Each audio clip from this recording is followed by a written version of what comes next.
chose qu'on pourrait ajouter à ça, c'est qu'effectivement, le parcours de développement est tellement semé d'embûches qu'effectivement, la problématique addictive est presque une évidence à l'âge de l'adolescence, pour des raisons qu'on a vues tout à l'heure, puisque le petit être humain, depuis sa naissance, a bien compris qu'en avalant le monde extérieur, il y avait une sorte d'apaisement. Donc effectivement, à l'adolescence, quand les troubles arrivent, quand les émois se font un peu plus pressants, quand les doutes surviennent, bah effectivement, l'adolescent peut être tenté de biberonner, de téter d'autres choses que le sein maternel, le sein ventre très cher à Mélanie Klein.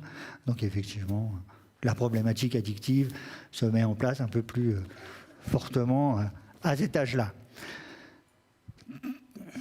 Dans le champ de l'addiction, vous avez effectivement un dispositif adapté, donc ça a été illustré par les affiches qui sont derrière, CJC, Centre de consultation jeunes consommateurs, un dispositif qui existe depuis les 2004, donc au niveau du réseau OT, avec Jean-François Guignard, que vous verrez, notre éminent directeur. Ô combien éminent directeur, Marcel, qui sous-paye ses psychologues, d'ailleurs. Mais je le dis parce qu'il devait être filmé, lui aussi. Donc oui, un dispositif que le réseau OT, avec Jean-François Guignard et moi-même, nous avons mis en place en 2004. Donc maintenant, vous voyez, on a 14 ans, un petit peu d'expérience sur le dispositif. Ça s'appelait au tout début consultation cannabis et autres drogues. Maintenant, ça s'appelle consultation jeunes consommateurs, depuis que nous sommes passés en XAPA, donc depuis qu'effectivement, on a quitté les CSST et les CA pour le dispositif XAPA. Donc un dispositif de consultation gratuite et anonyme pour recevoir les adolescents et les entourages. On dit les entourages parce que ce n'est pas uniquement papa, maman, les tontons, mais ça peut être aussi les amis, les copains, les éducateurs, etc., etc. Gratuit, anonyme, jaune et noir. C'est comme ça. Une signalétique, qui est ce qu'elle est. Ça a été défini par l'INPES. Donc tout se décline en jaune et noir. Vous avez différents dispositifs, j'en ai amené là, ici, sur la table. Vous pourrez les commander ici, les brochures sur santépublique.fr, carte de visite, des affiches, des choses comme ça, puisque à partir du moment où on reçoit, où on veut indiquer une consultation pour les adolescents, il faut que ça se fasse avec ce matériel-là, pour qu'effectivement, ça soit identifiable dans l'environnement. D'accord ? Donc un dispositif qui fonctionne pas trop mal chez nous sur la Réunion. Dispositif assez particulier puisque c'est un dispositif qui vise en fait à évaluer la situation. Hein, d'accord ? On va évaluer la situation d'un adolescent. On va essayer de voir un petit peu comment ça se passe pour cet ado. Alors, on fait un premier bilan des consommations, on va apporter des informations et des conseils, donc effectivement avec tout un tas de flyers. J'ai ici, vous pourrez l'avoir sur la table en disposition, mais il faudra voir peut-être si je peux mettre ça sur... je n'ai pas tellement compris comment mettre ça sur le site, mais il y a des grilles d'autotest, voilà, le CAST, le DETA, le CAFAR, etc., etc. Voilà, adopte ça. Tout un tas de grilles qui nous permettent à l'adolescent, en répondant à quelques questions, de voir où il se situe. C'est un matériel qui est validé par la MILDECA, donc l'Office interministériel. Le travail de CJC, si vous voulez, c'est de recevoir, c'est d'évaluer une situation, c'est d'apprécier l'usage qu'un adolescent fait d'un produit pour pouvoir soit le prendre en charge directement dans le cadre de la CJC, en quelques rendez-vous, dans le cadre d'une thérapie brève, soit effectivement de l'orienter. Ça peut être une orientation sur le médecin de ville, ça peut être une orientation sur le XAPA, c'est-à-dire sur nos médecins addictologues du XAPA, et dans quelques cas, ça peut être effectivement une orientation sur la psychiatrie. Donc par exemple, nous, dans l'Ouest, on travaille beaucoup avec, on travaille quand c'est nécessaire avec la pédopsychiatrie, le docteur Pham, et nous avons un pédopsychiatre, Fabrice Samin, qui intervient deux lundis par mois sur le XAPA, qui peut recevoir ou évaluer des adolescents dans le cadre de ces consultations de psychiatrie. Voilà. Ça peut se faire. D'accord? Donc voilà. Ce qui nous intéresse, si vous voulez, la priorité du travail en CJC, c'est l'évaluation. Mais c'est l'évaluation, en fait, non pas de performance, non pas de quantité d'alcool ingéré ou de joints fumés. C'est qu'on va évaluer un contexte psychologique. On va essayer d'évaluer les vulnérabilités. On va essayer d'évaluer, si vous voulez, la personnalité de l'adolescent. Ses constructions, ses carences, où il se situe par rapport à tout ça. D'accord ? Pourquoi ? Parce que la majeure partie des adolescents qui viennent nous voir en CJC vont plutôt bien. D'accord ? Est-ce que vous connaissez la proportion de gens, d'adolescents qui ont un problème avec le cannabis ? La médecine scolaire à La Réunion dit, je pense, il y avait une étude qui avait été faite il y a quelques temps, je ne sais pas, vous n'avez pas dit ça, Madame Rigbourg, je crois que 8 adolescents sur 10 ont expérimenté le Zamal au lycée, à La Réunion. Expérimenté. D'accord ? Ça veut dire que 8 adolescents sur 10 ont fumé une fois dans l'année du Zamal à La Réunion. D'accord ? Expérimenté. Je ne veux pas dire tous les jours, hein. Expérimenté. D'accord ? Les récentes travaux de l'OFDT, l'Office français, communique en bleu, ils font un journal tous les ans, Escapade, etc., Respad. Ils disent que 7% des adolescents ont un problème avec le cannabis. 93% des ados n'ont pas de problème avec le cannabis. 7% non. En addicto, de façon générale, pour les adultes, c'est 10%. 10%. Alors ça, c'est un chiffre qui a été donné par Reynaud. Il y a eu une polémique, je ne sais pas si vous avez suivi un petit peu, il y a 15 jours, une dizaine de jours en France sur le vin, parce que Macron, il a dit, président Macron, il a dit qu'effectivement, il buvait 2 verres de vin par jour, tous les jours. Au salon de l'agriculture, on lui a offert une bouteille de vin. Oui, j'en prends dès le matin. Bon. Il est président, hein, il a les moyens. Donc, le professeur Reynaud, qui est quand même une référence en addictologie en métropole. Il a cité des chiffres la semaine dernière. Alors lui, il dit qu'il y a 10% de gens qui ont un problème avec l'alcool. En France, c'est vrai que 10%. Et ce qui est surprenant, c'est que les 10% de personnes qui ont un problème avec l'alcool consomment 50% de l'alcool qui est vendu en France. Énorme. Ils sont 10% et ils consomment 50% de l'alcool qui est vendu en France. C'est quand même pas n'importe quoi. D'accord ? Mais grosso modo, pour l'ado, on compte 7% d'adolescents qui ont un problème avec le cannabis. D'accord ? Voilà. Alors, notre adolescent, lui, il va essayer de faire ça. D'accord ? Il va essayer, lui, de grandir, il va essayer de grandir, il va essayer de trouver son équilibre dans ce bain, je dirais, de consommation. Pourquoi dans ce bain de consommation ? Parce que ce qui fait la difficulté d'un produit, ce qui fait la dangerosité d'un produit, c'est pas tant sa force que quoi ? On a dû vous le dire déjà depuis lundi. D'accord ? Le souci, un des soucis primordiaux en addicto, c'est l'accessibilité du produit. C'est pas tellement sa force. D'accord ? Effectivement, à La Réunion, sur notre territoire, le cannabis est très accessible. C'est pas difficile d'en trouver. Ça pousse partout, il y en a partout. Si vous avez la chance d'avoir une cour, vous pouvez avoir des pieds qui sortent comme ça, par des copains qui je ne sais pas ce qu'ils font au fond de votre jardin, par des oiseaux, etc., etc. L'alcool, n'en parlons pas, il y en a vraiment partout de l'alcool. Station-service, boulangerie, dans les boutiques, supermarchés, voilà. C'est ça qui fait la dangerosité d'un produit.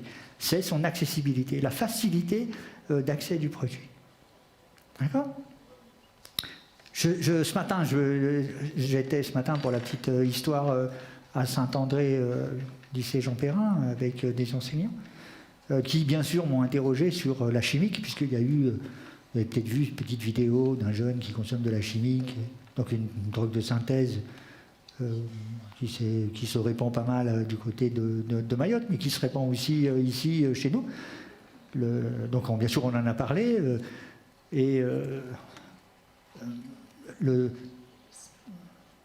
parce que ça inquiète. C'est une drogue un petit peu particulière, parce qu'il s'appelle cannabis de synthèse, mais ça n'a rien à voir avec du cannabis, hein, c'est des cannabinoïdes, ça utilise là, comme voie d'entrée les récepteurs du cannabis, mais ce n'est pas du cannabis, c'est des drogues de synthèse, mélanger de l'alcool, pulvérisé sur le tabac, une technique de chauffe assez particulière, etc. Donc effectivement, c'est des cigarettes. La cigarette, dans l'Est, elle vaut entre 1 € et 1,50 €. Voilà. Et il y en a partout, dans les collèges, dans les lycées, voilà, partout. 1 €, 1,50 €, défonce garantie. D'accord? Parce que la cigarette, tu l'as fait durer longtemps, hein, parce que ça défonce en 2 lattes. Hein. C'est pas une cigarette qu'il faut fumer. Une cigarette, c'est pour la journée, quoi. Bon, voilà. C'est des drogues de synthèse, c'est pas cher, c'est accessible, il y en a partout. Les adultes, on ne sait pas à quoi ça sert, etc. Voilà. C'est un petit peu comme ça qu'on va essayer d'endiguer, si vous voulez, ou de mieux comprendre, ce dispositif. La CJC, Consultation Jeunes Consommateurs, elle nous permet ça. Elle nous permet de rencontrer un ado, de parler de sa vie, de lui donner des informations sur le produit, de répondre à ses questions s'il en a sur les produits, de lui rappeler la loi aussi, d'accord? De lui rappeler la loi, et puis de lui dire aussi les risques qu'il peut y avoir à surconsommer un produit quand on est adolescent, parce que le développement n'est pas terminé, la maturation du système nerveux central, elle est loin d'être finie, elle est justement en phase terminale. Là, on est dans les derniers réglages, et effectivement, c'est là où presque c'est le plus fragile, et c'est là où effectivement il y a le plus gros risque d'expérimentation. D'accord?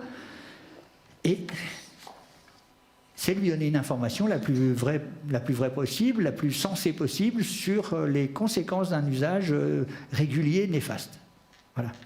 Après, effectivement, il y a ces deux cultures qui vont s'affronter, si vous voulez, parce que nous, les adultes, la communauté adulte, on peut avoir tendance à surestimer l'effet des produits, et lui, il va minimiser.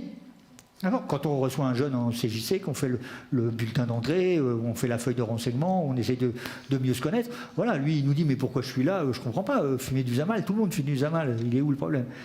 Tous les ados fument, je ne suis pas le seul, tout le monde le fait. Voilà. Et effectivement, voilà, nous, on va dire... on peut avoir tendance, surtout les parents, on dit non, c'est grave, c'est dangereux, etc. D'accord? Si ça reste sur un usage modéré, un usage festif, ça peut être discutable. Si c'est dans un usage plus régulier, c'est extrêmement délétère pour l'avenir d'un adolescent. Fumer à 14 ou 15 ans, c'est pas la même chose que de fumer à 21 ans. Si effectivement les adolescents n'ont pas le droit ni de consommer du tabac en France, ni d'alcool jusqu'à la majorité, c'est pas pour les embêter, c'est pas pour mettre un barrage, c'est pas pour créer une infraction, c'est effectivement parce que ça les protège. C'est une loi qui protège leur santé. C'est pas pareil, d'accord? Donc nous, effectivement, on va essayer d'avoir ce discours-là où effectivement on se place pas du côté de la loi ou de la police ou de la justice ou de la douane ou je sais pas quoi. Nous, on va plutôt se passer du côté du soin et de la santé et de dire que moins il y a de consommation, moins il y a effectivement d'usage à risque, d'usage répété, de consommation de drogue, de mélange, de potentialisation, mieux c'est pour le développement de l'adolescent. Voilà. On peut essayer de le rassurer en lui disant la vie est longue, tu pourras expérimenter l'alcool, tu as largement le temps de le faire. Peut-être qu'un jour, effectivement, il y aura une régulation du cannabis. Donc, voilà. Mais voilà, tu ne vas pas mourir demain, quoi. Il faut donner du temps au temps, il faut accepter de grandir et il faut dépasser tout ça. Ce qui est important dans le dispositif de la consultation jeunes consommateurs, si vous voulez, c'est que c'est un outil de rencontre. C'est un outil de rencontre de deux générations, des adultes et des adolescents. Nous, on est quand même des adultes et nous rencontrons un adolescent. On peut effectivement, dans le cadre d'un bureau et avec le secret médical, se dire certaines choses, puisque effectivement, il y a de la confidentialité, il y a du secret. Donc effectivement, on peut échanger librement. Et on essaye de délivrer une information qui soit la plus vraie possible sur les consommations. Mais par contre aussi, d'avoir un langage de vérité. C'est-à-dire, certes, le cannabis, ça ne rend pas schizophrène, mais si effectivement il y a une fragilité, s'il y a des carences suffisantes, s'il y a des fêlures au niveau de la structure profonde de la personnalité, le cannabis, son excès, ça va les révéler. Ça ne va pas créer la maladie, mais ça va la révéler. Et effectivement, le vase va se briser. D'accord ? C'est ça qu'on essaye de leur dire. Et effectivement, si on se consolide, si effectivement on utilise l'adolescence pour se consolider, ça peut être assez intéressant. Pour nous, si vous voulez, on va dire,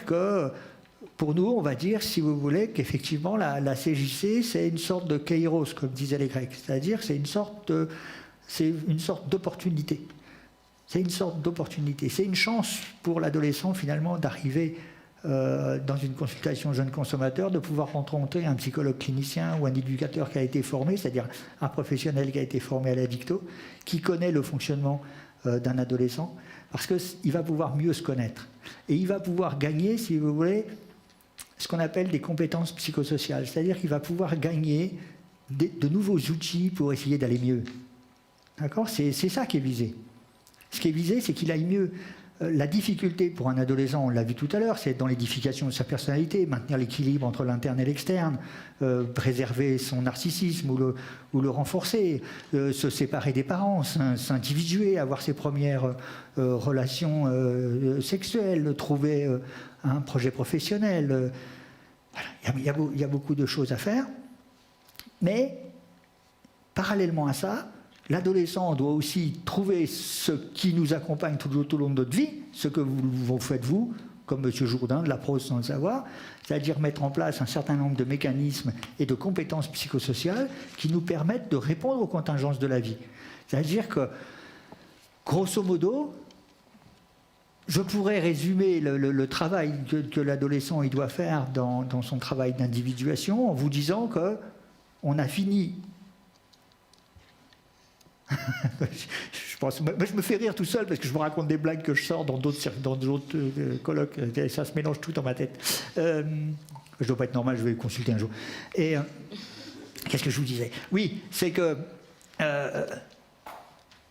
l'adolescent, il finit son travail quand il est effectivement en mesure de faire avec. Quand il arrive à faire avec. Quand il compose. Vous savez, comme la chanson de « Ouais, un mec, vous ne connaissez pas, vieil italien, mort, anarchiste. » Léo Ferré. Qu'est-ce qui parlait de sa gueule, pas comme Johnny, là. Pas d'héritage, machin. Et voilà, on fait avec. D'accord ? On fait avec sa gueule. C'est ça, devenir adulte. Faire avec son histoire. Faire avec ses carences. Faire avec ses difficultés. Faire avec une histoire parfois compliquée. Faire avec des parents qui n'acceptent pas que vous grandissiez. Ou faire avec des parents qui veulent que vous grandissiez trop vite. Faire avec. C'est ça qui peut être la clé pas du bien-être, si vous voulez, mais de l'équilibre psychique. Qu'à chaque fois qu'effectivement on est déséquilibré, nous adultes, et que l'adolescent il est déséquilibré, c'est quand on n'arrive plus à faire avec. On n'arrive plus à faire avec ses gosses, on n'arrive plus à faire avec son travail, on n'arrive plus à faire avec son patron, ses impôts, son maire. Il y a un maire qui a démissionné hier. Maire de Sevran. C'est pour la petite histoire. Mais la petite histoire, elle nourrit la grande. Vous savez pourquoi il a démissionné ? Parce qu'il y a un ministre qui est venu l'écouter une fois parler, il est venu avec son chien. Et le ministre, il était plus... mes argent. Jacques Mézard. Il s'occupait plus de son chien que ce que lui disait l'autre. Ça l'a écœuré. Il a dit, le gars, il vient, je raconte les difficultés de Sevran. Difficultés des jeunes, l'autre, il caresse son clébard. Il a dit, j'arrête. Quand un ministre, il s'occupe plus de son chien que des administrés, il faut arrêter. Et c'est ça, l'exemple du plus pouvoir faire avec. On sait qu'il y a des dysfonctionnements, mais il y a des moments, c'est l'overdose. Et c'est ce qui se passe pour un adolescent. Donc effectivement, pour moi, on se sort de l'adolescence avec brio quand on sait qu'on peut faire avec. On fait avec ces difficultés. Alors oui, parfois le Zamal, parfois un petit ecstasy, parfois un petit peu de Lartane, parfois un petit peu de Rivotril, ça aide à faire avec. Moi, je ne suis pas Jimmy Cricket. Je ne suis pas la conscience. Je ne suis pas curé, je ne suis pas douanier, je ne suis pas juge, je ne suis pas policier. On peut juste renvoyer ça à un adolescent. est-ce que tu penses qu'effectivement c'est le bon moyen pour faire avec d'utiliser telle ou telle chose? Est-ce qu'il n'y a pas un autre arsenal à mettre en place? D'accord? Sinon, ce qui me faisait rire intérieurement, je suis prêt à le partager avec vous, c'est que dans les journées de la pédopsychiatrie, il y a des journées de la pédopsychiatrie tous les ans, avec le CAPAS, avec Christian Simon, qui est un éminent, moi j'adore ce pédopsychiatre, à La Réunion, est super, j'aime bien travailler avec lui.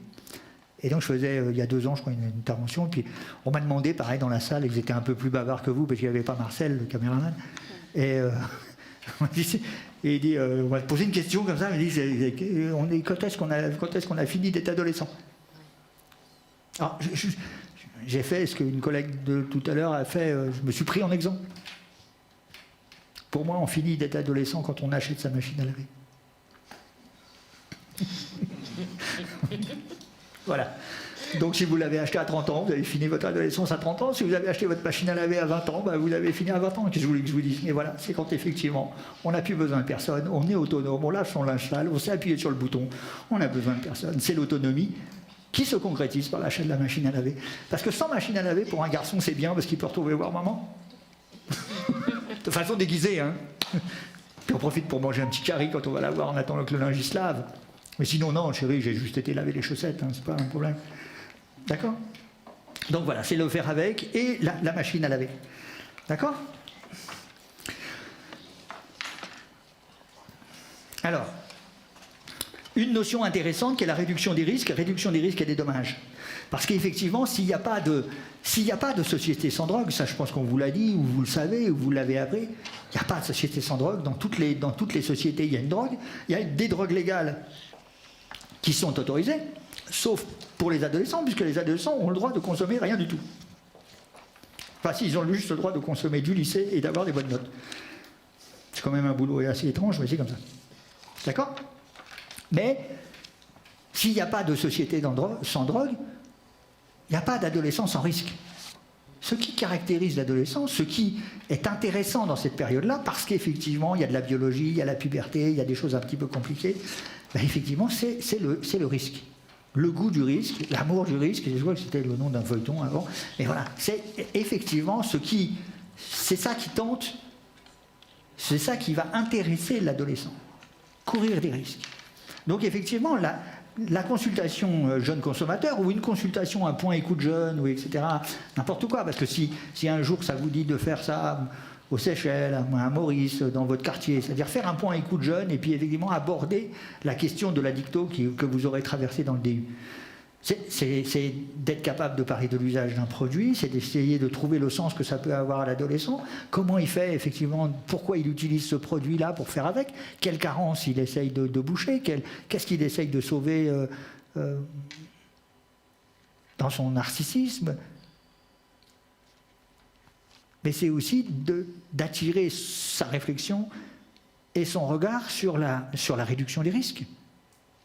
Si effectivement il y a des risques, il est aussi de notre devoir de réduire ces risques. D'accord?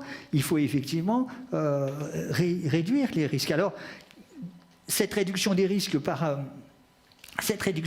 à mon sens, pour la CJC, elle vient pas tellement par la distribution de flyers, d'informations, des belles affichettes, des petits livres. Il faut le faire. Ça peut être aussi dispenser du matériel. On verra, j'ai des diapos plus loin, je vais vous montrer ça, où il y a des exemples de matériel. Préservatifs, gel, kit sniff, pourquoi pas, etc. Bon, voilà, hein, pour pouvoir consommer au moins propre, tant qu'on n'a pas arrêté. D'accord? C'est pour ça qu'il y avait les plans d'échange de seringues, etc., à un moment donné. D'accord? Mais la réduction des risques, c'est aussi proposer à un adolescent un cadre sécurisant, un cadre dans lequel il peut parler. Il peut effectivement se confier, il peut effectivement dire certaines choses, parler de certains usages qui sont même parfois effectivement répréhensibles. C'est effectivement ce qu'on a mis en place, nous, au réseau OT. Bon, on essaye de le faire, mais ça demande beaucoup de moyens.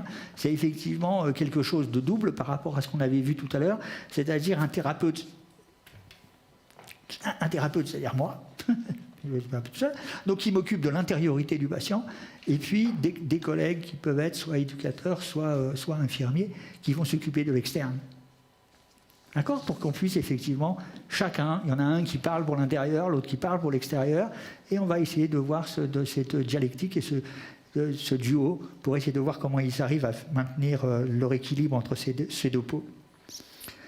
On va surtout, effectivement, réduire les risques en aidant l'adolescent à reconnaître son expertise sur le produit. Si fumer du Zamal, ça faisait vomir, personne n'en fumerait. Il y a un plaisir à fumer du Zamal. Il peut y avoir un plaisir dans l'ivresse alcoolique. D'accord? Il peut y avoir un plaisir à prendre de l'Artane ou du Rivotril. Il est expert là-dedans. C'est-à-dire qu'il a une expérience sur cet usage. Et il faut qu'il arrive à en parler. Par exemple, dans les premiers temps, quand on parle de consommation, voilà, tu fumes du Zamal, mais tu fumes combien de joints? Ben, je ne sais pas. Ben voilà. Eh ben, pour la semaine prochaine, tu vas compter. Tu vas me dire combien tu fumes de joints. C'est-à-dire que la réduction des risques, elle vient sur faire penser l'usage. Fumer, c'est bien, mais tu fumes comment? Tu fumes quand? Tu fumes pourquoi? Tu fumes en quelle occasion? Pourquoi tu fumes avec tes copains, pas avec ta copine? Pourquoi tu fumes pas avec tes parents, etc. Pourquoi tu fumes avant d'aller au lycée? Est-ce que d'aller à l'école, est-ce que de préparer ton avenir, c'est si insupportable qu'il faut être défoncé pendant toute la journée? Quelle souffrance il peut y avoir dans l'éducation? Fumer avant d'aller au lycée, fumer après, c'est pas pareil. Donc effectivement, nous allons collecter tout un tas d'informations sur la pratique, sur l'usage, qu'on va étudier de plus en plus finement, et lui, il va apprendre sur lui-même aussi comme ça. D'accord? Quand par exemple, ils vous disent, l'exemple le plus les plus simples, ils vous disent par exemple dans la consultation, ouais, je fume, voilà, je prends tel ou tel produit, mais souvent, bon, parce que le produit phare, le produit number one, ça reste quand même le cannabis, c'est, voilà, je fume parce que je suis libre. Ah, tu es libre. Qui t'a amené là-bas? Ah, c'est mon éducateur PJJ. Ah oui. Donc tous les hommes libres ont un éducateur PJJ. C'est normal. Donc je ne suis pas libre, je n'ai pas d'éducateur PJJ moi-même. D'accord? Je ne suis pas comme Nicolas, je n'ai jamais été mis en examen. Ah, vous fumez, monsieur? Ben oui, je sais pas. D'accord? Donc ça va être de travailler sur cette ambivalence. Tu fumes pour être libre, mais tu es prisonnier. Tu es amené par un éducateur, tu vas devoir me voir, tu as un rappel de la loi, voire une obligation de soins. Je fume pour grandir. Je fume parce que ça fait bien, ça fait grand. Ah oui, c'est grand. Qui t'a amené? C'est maman. Ah, d'accord. Les grands sont un peu accompagnés par maman. C'est bien logique. Je dois être tout petit, moi. D'accord? Donc effectivement, toutes ces interrogations autour du produit, on va renforcer son point de vue d'expert. On va travailler sur l'expérientiel. Lui seul sait pourquoi, comment, avec qui, dans quelles circonstances. Lui seul sait ce qu'il recherche. Quand ils nous disent, parce que ça c'est typiquement local, pourquoi tu fumes du Zamal? Pour apprécier. Allez, hop, dehors, hop, interrogation surprise la semaine prochaine. Apprécier, ça ne veut rien dire. Moi je veux savoir. Pourquoi tu le fais? Qu'est-ce que ça te donne? Quel est l'effet du produit sur toi? Interroge-toi. La consultation jeune, elle est pour eux l'occasion, si vous voulez, de véritablement s'interroger sur leur fonctionnement, de mieux se comprendre. C'est parce qu'on se comprend mieux, c'est parce qu'effectivement on est plus expert sur ses usages, plus expert sur ses conduites, qu'on peut décider de changer. On ne change pas sur injonction. On change parce qu'effectivement, on a pris conscience qu'il y avait quelque chose dans notre fonctionnement qui n'y allait pas. On a pris conscience que la solution qu'on avait appliquée pour aller mieux était devenue notre problème. C'est pour ça qu'on arrête. Tant qu'effectivement on s'imagine ou on a le fantasme que cette solution reste une solution, on ne change pas. On est dans le déni. On dit qu'on gère, qu'on assume, que c'est rien, que tout le monde le fait. D'accord. Mais c'est parce qu'effectivement un adolescent, il prend conscience, il va prendre conscience qu'effectivement la solution qu'il a mise en place devient son problème et un problème central, ça va mieux. Après, effectivement, beaucoup d'adolescents vont découvrir dans cette relation, parce qu'on reçoit aussi l'entourage, on reçoit les parents, qu'effectivement, il y a une partie du problème qui appartient à l'entourage. Vous avez des parents qui ont beaucoup de mal à voir grandir leurs enfants. Une manière de ne pas grandir, une manière d'arrêter le temps, une manière de lutter contre la maturité, c'est de fumer du zamal. Comme ça, tu restes un bébé, puisque maman s'occupe de toi, puisqu'elle t'amène à la consultation. Je fume parce que comme ça, bah oui, ma mère reste une maman.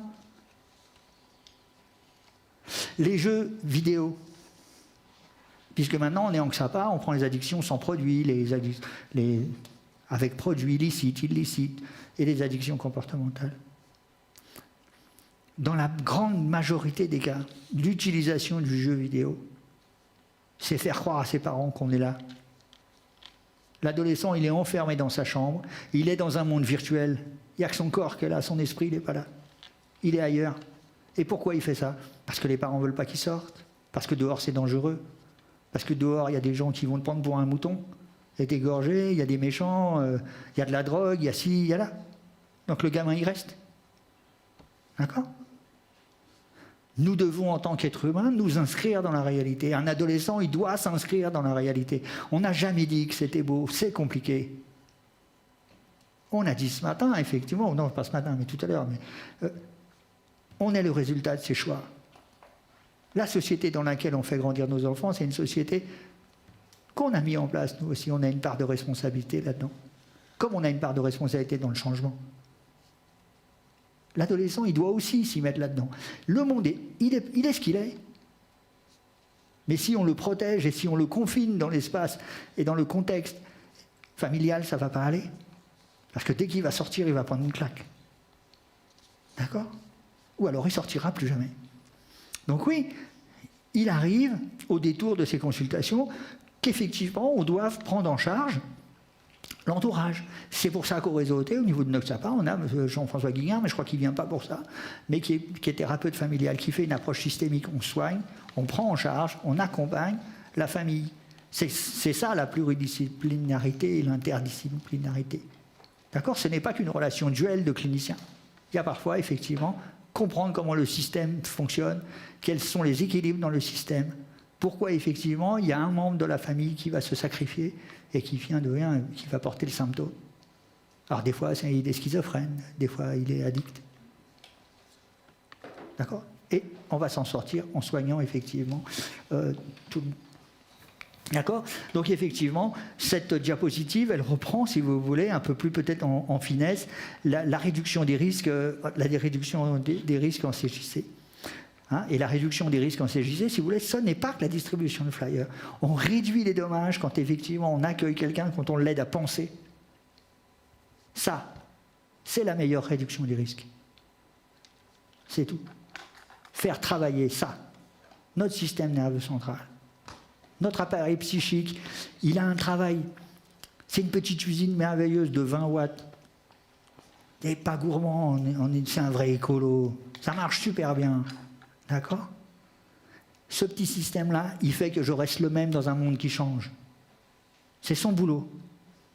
Je dois rester le même. Je dois me reconnaître dans un monde qui change. Hein? Il faut que j'ai une relative idée de la stabilité dans un monde qui est toujours en mouvement. D'accord? Et c'est ça la réduction des risques. C'est finalement prendre un adolescent et lui dire « sers-toi de ça ». Pour te servir de ça, on va se servir de ton zamal. Tu vas le penser, tu vas le réfléchir. Combien tu fumes, quand, avec qui, pourquoi, comment. Est-ce que c'est facile d'arrêter? Pas facile. Est-ce que tu te sens dépendant? Ça veut dire quoi la dépendance? D'accord? Et c'est parce qu'effectivement, on va les aider à penser, on va les aider à réfléchir, qu'on fait du cogito, que ça va mieux. C'est ça la meilleure réduction des risques. La réduction des risques, c'est tout ça. Le flyer, le support, la vidéo, les trucs comme ça, c'est ce qui sert comme de support à la rencontre et à la réflexion. C'est pour ça qu'on pourrait dire qu'on est un peu des péripatéticiens. Sauf qu'on n'a pas le droit de marcher. Moi, je marche beaucoup, mais voilà, on apprend un petit peu en marchant. D'accord? Donc là, je vous ai remis dans cette diapo ce qui résume ce que je viens de dire, c'est-à-dire qu'effectivement, pour moi, la CJC, la consultation jeune consommateur, c'est remettre de la pensée au niveau, dans un point central. Voilà. dans un point central. Donc c'est tout le travail sur la pensée. Voilà. Alors, maintenant, on parlait tout à l'heure qu'effectivement, on parlait du repérage, puisque la consultation jeune consommateur, on nous amène un adolescent. Donc, grosso modo, on a vu le développement de l'enfant, on a quelques notions sur comment ça fonctionne un adolescent, et effectivement, on nous l'apporte pour qu'effectivement, on repère. Qu'est-ce qu'on doit repérer? On a dit tout à l'heure, repérer des signes de mal-être, mais c'est repérer, si vous voulez, des signes de mal-être, des signes de vulnérabilité. D'accord? Pour effectivement que l'adolescent, ça soit lui. D'accord? C'est lui qui doit identifier l'origine du problème. D'accord? C'est pas à nous de lui dire. Nous, on lui sert de guide. D'accord? Nous, on lui sert de guide. On guide sa pensée. Dans la rencontre, on va le guider progressivement pour qu'effectivement, il puisse, lui, voir effectivement l'origine du problème. Donc, petit truc mémotechnique, être vigilant sur le pire. Alors, c'est quoi le pire? C'est le contraire du meilleur. Ah là là là là. Le pire, le précoce, l'intense, le régulier, et ce qui mène à l'exclusion. Voilà. David Bété a dû vous le dire. Ils ont dû tous vous le dire. Les DRR a dû vous le dire aussi, William. Et effectivement, le premier critère, c'est la précocité. Commencer à fumer à 10 ans, c'est pas pareil. Nous, on a des patients, par exemple, au niveau du XAPA, qui ont commencé l'artane à 7 ans. J'ai des patients, moi, qui commencent le cannabis à 7-8 ans. Pourquoi? Facile. Par une habitude très créole, d'un usage régulier du cannabis qui est vraiment à dose minimale. Vous avez le père de famille ou le grand frère qui va trousser un joint le matin, il va tirer de latte, le mettre dans le cendrier, il part faire ce qu'il fait, à midi il revient, il le rallume, il tire d'une autre latte. Voilà, il fume un joint sur la journée répartie. Vous avez le gamin de 8 ans qui voit son père ou son grand frère fumer le joint, avant que ça s'éteigne, ou même s'il a un briquet, lui aussi il se tire une latte parce qu'il se dit après tout, si mon père ou mon frère le fait, ça doit être cool. Si mon père fume pour aller au travail, moi il faut que je fume pour aller à l'école. Si mon père le fait, ça doit être bien, donc je le fais. Donc, voilà. Donc il commence comme ça, et puis après, et sinon il va se trousser des petits joints un peu bébêtes, mais ils y arrivent. L'intense, oui. L'intense. Fumer un joint de temps en temps, c'est pas pareil que de fumer de la chimique. Mélanger de l'alcool et du Rivotril, c'est pas pareil que boire une petite bière. Hein, il y a soit un produit qui est intense, soit des mélanges qui sont intenses. Sur un XAPA, installé dans un quartier populaire, comme le nôtre, 7 chemins pavés, hein, on est dans un écart de Saint-Paul, un quartier populaire, on nous est dans cette zone de Grande Fontaine qui est pas centre-ville, mais pas loin, mais dans un quartier où il y a la route des Tamarins qui sépare les gens de notre secteur du centre-ville.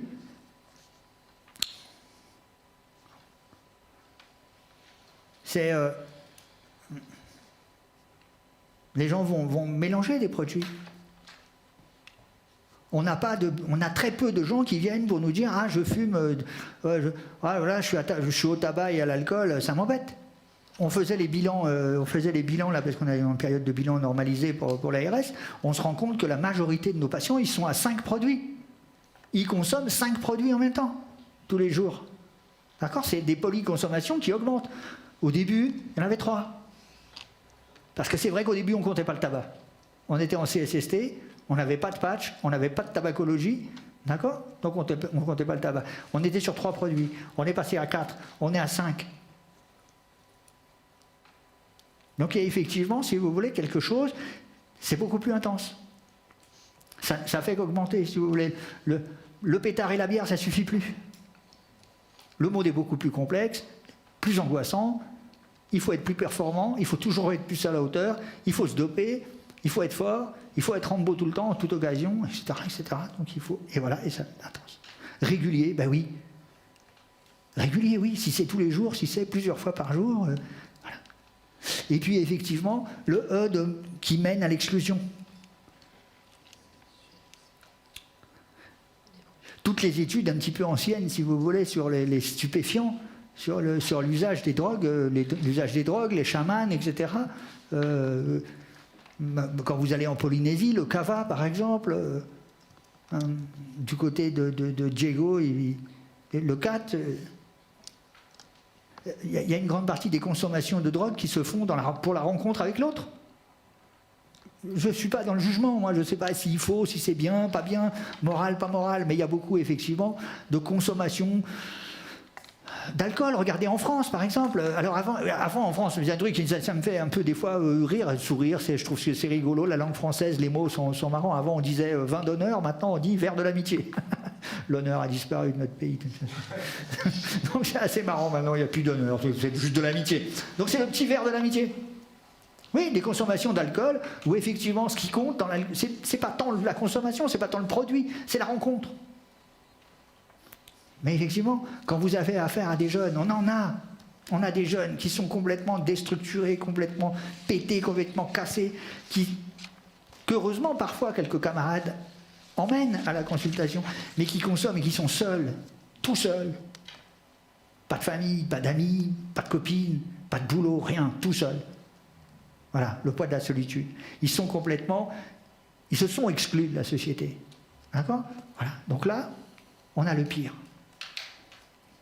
On a franchi les 4 étapes. D'accord ? Donc c'est aussi ça qui est évalué dans la consultation avec les adolescents. D'accord ? C'est effectivement l'âge du début des consommations, voir si effectivement ce qu'ils consomment, s'il y a des potentialisations qui peuvent être préoccupantes ou dangereuses, voir si effectivement c'est régulier, si c'est un usage régulier, si c'est un usage festif, etc., comment on se place, et si effectivement il y a une isolation dans le produit, c'est-à-dire que si effectivement tout tourne autour du produit. D'accord ? C'est d'ailleurs pour ça, pour cette exclusion, si vous voulez, qu'en France, à côté effectivement de la pandémie de sida, des solutions de seringues, on a mis en place les protocoles méthadone et de Subutex. Ce n'est pas que pour pallier à la crise de manque. C'était aussi pour sortir de l'exclusion les toxicos. Pour qu'effectivement, ils rencontrent quelqu'un d'autre que le dealer. Même si le médecin, il peut apparaître comme ça de temps en temps. Mais mettre un être humain entre lui et le produit. Sortir de cette exclusion, sortir de cet isolement, même s'il faut sortir une fois tous les 14 jours, une fois tous les 28 jours pour le Subutex. Et lutter contre ça. Parce qu'effectivement, les grands toxicomanes, moi je me rappelle l'époque, j'ai commencé en 84, mais la grande époque des junkies, ils étaient tout seuls. Ils étaient tout seuls, tout le temps. D'accord ? Alors ils allaient des fois se regrouper à Berlin, tu vois, moi je me rappelle, ils allaient à Berlin, ils faisaient des recettes de riz complet dans les machines... Non, des cocottes minutes de ouf. Tu te cassais les dents quand tu mangeais du riz avec eux. Voilà. C'est sortir de ça. La TSO, le principe de la consultation pour les toxicomanes avec la méthadone et le Subutex, ça a permis ça, c'est-à-dire mettre un tiers humain entre eux et le produit. D'accord ? Et ce qui est parfois nécessaire de faire avec des adolescents qui, effectivement, s'excluent des réseaux. Alors, l'addiction est-elle genrée ? Oui. Garçons et filles, c'est pas la même chose. D'accord ? Ça, on a dû vous le dire aussi. 80% de garçons, 20% de filles. C'est grosso modo les chiffres qu'on a, nous, au niveau des bilans depuis tout le temps. D'accord ?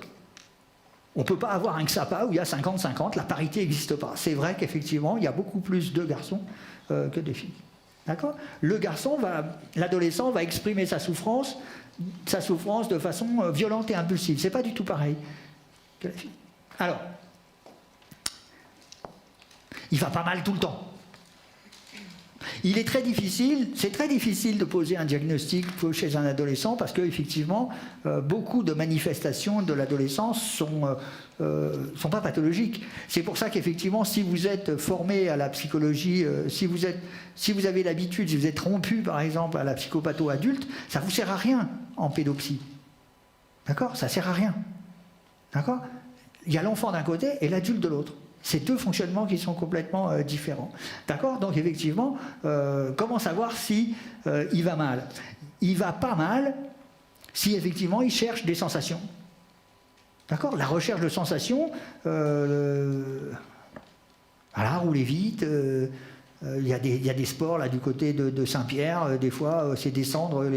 Je sais, ils se mettaient, moi quand j'étais à Saint-Pierre avant, ils se mettaient tout en haut là du côté de l'EDF, puis il fallait descendre en vélo sans phare jusqu'en bas. Donc tu traversais, il fallait croiser toutes les transversales sans se faire bugner.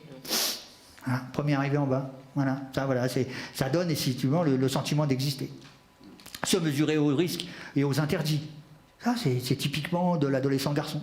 Oui, voilà, il faut se mesurer, il faut faire le coq, il faut y aller, il faut expérimenter, il faut savoir jusqu'où on peut aller, il faut pousser le bouchon un peu loin. Chercher ses limites, notamment corporelles. Ça peut commencer par exemple par, pas dormir, voir combien de temps on peut rester sans dormir, se battre, faire du canyoning par exemple pour voir si on résiste aux cailloux, je sais pas quoi. Voilà, voilà, des trucs comme ça. D'accord ? Si chercher à se démarquer de la société. Vous connaissez par exemple le premier punk de France qui c'était ? C'était Baudelaire. Ouais. Baudelaire, il se promenait dans Paris, il avait les cheveux verts. Il se peignait les cheveux en vert. Tu sais, t'as Jacques le Rouge, là, ici à Saint-Paul, ici en rouge. Et Baudelaire, il se peignait les cheveux en bleu, pour provoquer les gens, comme ça. Voilà, c'était chercher se démarquer de la société, Baudelaire. Et oui, grand adolescent, s'il en est. De très beaux poèmes sur Bourbon, hein. Je vous conseille quand même de lire.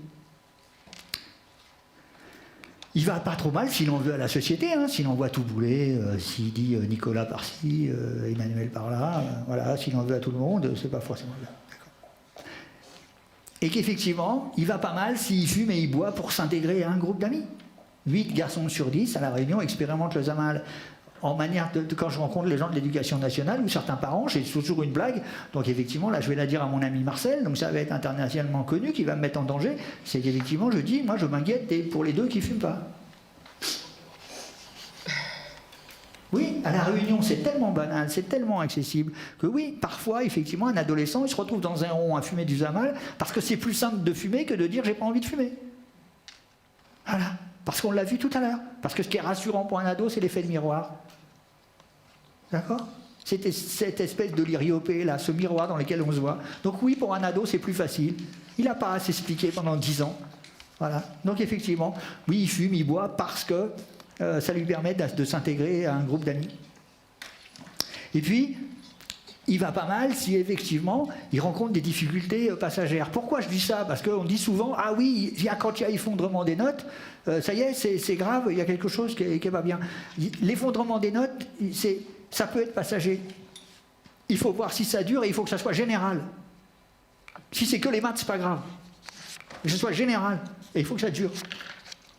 Mais si effectivement il va pas bien, il peut peut-être ne pas s'entendre avec un prof, avoir des difficultés, etc. C'est tout. C'est pas parce qu'il a des mauvaises notes que ça le fait. Par contre, il va mal. Si il prend des risques sur la route, c'est quand même la première cause de mortalité pour les garçons de moins de 25 ans. La deuxième étant le suicide. D'accord ? S'il est violent contre lui-même, donc deuxième cause, hein, c'est le suicide. S'il est violent contre autrui, les vandalismes, les agressions. S'il cherche les ivresses, la défonce, donc les ivresses aiguës, le binge drinking, boire rapidement, des alcools forts, vite. S'il est en échec scolaire malgré ses capacités, d'accord ? Un échec, ça veut dire un effondrement massif des notes, d'accord ? Pas que dans une matière, et qui dure. D'accord ? Là, oui, on peut dire, notre adolescent va mal. S'il va mal, cet adolescent, ça devient un sujet à risque. Cet adolescent, s'il va mal comme ça, il peut consommer. D'accord ? Il peut se retrouver piégé par la réponse qu'il va chercher, par la solution qu'il va chercher dans le monde extérieur, fumer, boire, prendre des drogues, et puis après, effectivement, consommer de plus en plus, parce que comme ça ne va pas marcher sur son mal-être, il va essayer d'autres choses, et il va en rajouter, et puis voilà. La fille, elle exprime sa souffrance de manière complètement différente. C'est écho. D'accord ? C'est le modèle. D'accord ? C'est discret, ça peut aller jusqu'à sa disparition. Par contre, elle va pas mal si elle cherche à éviter ses problèmes. D'accord ? Ça veut dire qu'elle a quelques compétences psychosociales, peut-être pas les bonnes, mais elle essaye de trouver des solutions, et voilà. Elle va pas mal si elle peut avoir la sensation d'être mal. Voilà, c'est pas parce qu'elle dit qu'elle va mal qu'elle est mal. Voilà, elle le dit. D'accord, donc ça interroge. Ça veut dire que quelque part, elle cherche à aller mieux. D'accord? C'est pas parce qu'elle dit je vais mal que voilà, c'est pas forcément négatif. Si elle prend soin de sa peau, si elle s'inquiète de sa ligne, ces deux termes-là, c'est effectivement l'effet miroir. Nous sommes dans une société d'image, il faut correspondre au canon, il y a un idéal, il faut avoir une jolie peau, un joli teint, il faut avoir la ligne, etc. Alors c'est la ligne décrite par le parti, non, c'est la ligne décrite par le contexte et le moment culturel. Voilà, là il faut être plutôt fine, il y a eu des siècles où il fallait plutôt avoir des hanches assez larges, je ne sais pas, prochainement il y aura peut-être autre chose, on verra, ou vous verrez, et ça peut changer. D'accord? Si elle se pose des questions sur sa sexualité et sur la maternité ou sa féminité. D'accord? Se poser des questions, c'est pas signe de mal-être. Elle s'interroge. Elle s'interroge parce qu'effectivement, si vous voulez, l'érotisation des relations interpersonnelles, la sexualisation des rapports, ça vient à l'adolescence, se poser des questions, c'est pas signe qu'elle va mal. C'est plutôt le signe qu'elle va plutôt pas trop mal. Elle se pose des questions. Par contre, elle va mal si, comme elle dit, elle se casse en fuguant. Parce que si, en général, une fille fugue, elle fugue pas pour partir, elle fugue pour qu'on la cherche. Je vous dis, c'est écho. Elle s'en va, ce qui l'intéresse, c'est qu'on la cherche. L'adolescente, elle va fuguer pour vérifier le lien qui la lie à ses parents. Si, effectivement, les parents la cherchent, elle va se dire, le lien est solide. Mes parents sont casse-pieds, mais ils me cherchent. Si ses parents ne la cherchent pas, là, c'est grave. 3 jours après, ils disent, tiens, la petite n'est pas là. Ah bah ouais, elle n'est pas là. Ah mince alors. C'est comme la mamie qu'on oublie de rentrer quand il pleut. Ah oui, pensez à votre mamie quand il pleut. Si elle est sur l'avaranche, rentrez là, quoi. D'accord? Si elle s'évanouit, si elle a des crises de spasmophilie, si elle prend des trucs tranquillisants, ça peut aller jusqu'au suicide. C'est-à-dire, effectivement, la jeune adolescente qui va mal, elle peut être tentée de prendre un certain nombre de médicaments et effectivement, elle peut somatiser. C'est son corps qui va parler pour elle. D'accord? C'est ce qu'on observe, si vous voulez, dans les manifestations hystériques. Dans l'hystérie, c'est pas la crise de nerfs, c'est pas le ci, c'est pas le là. Tu vois. Parce que quand effectivement Charcot et Freud, ils ont étudié les hystériques à la Salpêtrière, je crois que c'est Esquirol qui a pris la suite. Esquirol, il a dit non, il n'y a pas d'hystérique là-dedans, il n'y a que des débiles légères. D'accord? Mais c'est normal, là, je prends n'importe qui d'entre vous avec mes collègues psychologues, là, on vous met en chemise de nuit plutôt transparente, et puis avec un bâton, puis je vous tape dessus, vous allez voir si vous n'allez pas réagir de façon hystérique. C'était comme ça que ça se passait. C'était normal que les dames, elles criaient en ce temps-là. J'étais des gars en noir avec des hautes formes, un Sigmund Freud avec sa barbe inquiétante, tu le mets à moitié à poil avec un gars qui montre, regardez, quand on la tape comme ça, regardez, elle réagit mal, elle va forcément pas bien, cette dame. Mais oui, elle est hystérique, c'est complètement normal. D'accord. La maladie, le trouble hystérique, c'est, si vous voulez, quand le corps parle, quand c'est le corps qui va dire le mal-être. C'est pour ça qu'effectivement, dans le symptôme hystérique, ce qui compte, ce qui est touché, ce sont les organes, ce sont les membres ou les organes qui servent à la communication. Paralysie des bras, des jambes, les yeux, être sourd, c'est-à-dire être dans l'incapacité du rapport à l'autre. Pas pouvoir le dire, c'est le corps qui va l'exprimer. D'accord? C'est le corps qui se fait l'interprète. Donc effectivement, quand il y a chez l'adolescente l'expression corporelle, quand le corps dit le mal-être, là effectivement on peut dire, hein, elle va peut-être pas trop mal. Si effectivement elle se lacère, si elle se coupe si elle se lame comme ils disent, voilà, effectivement il y a des choses. Si elle mange plus, anorexie, si elle mange trop, avec des vomissements provoqués, puisque c'est la boulimie. Hein. La vraie boulimie, c'est pas le fait de manger beaucoup, hein. C'est de manger trop, des trucs froids, pour vomir après. D'accord? Bon. Bah, par exemple, si vous me faites un cabri massalé, bien fait, effectivement, je vais être boulimique, je vous promets, je ne le vomis pas, vous pouvez m'inviter. Et oui, après, je me plains, et voilà, c'est pas ça. D'accord? Si effectivement, elle a des conduites sexuelles à risque, avec des rapports non protégés, etc. Pourquoi? Parce qu'elle va voir dans la grossesse le moyen de changer d'état. Grande interrogation à la réunion sur les grossesses précoces. Et effectivement, pourquoi il y en a autant? Parce que c'est vrai, oui, ça donne des sous tout de suite, oui, tu n'as plus besoin d'aller à l'école, oui, tu touches le RSA famille, tu n'as pas besoin d'attendre 25 ans. C'est-à-dire que le fait d'avoir un enfant, tu ne te réalises pas dans la maternité, mais ça, tu changes d'état.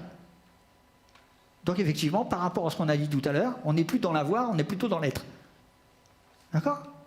Je veux rester avec ce statut-là, j'ai un autre statut. L'enfant me donne cet autre statut. Ça ne veut pas dire que je m'en occupe, je le file à ma mère.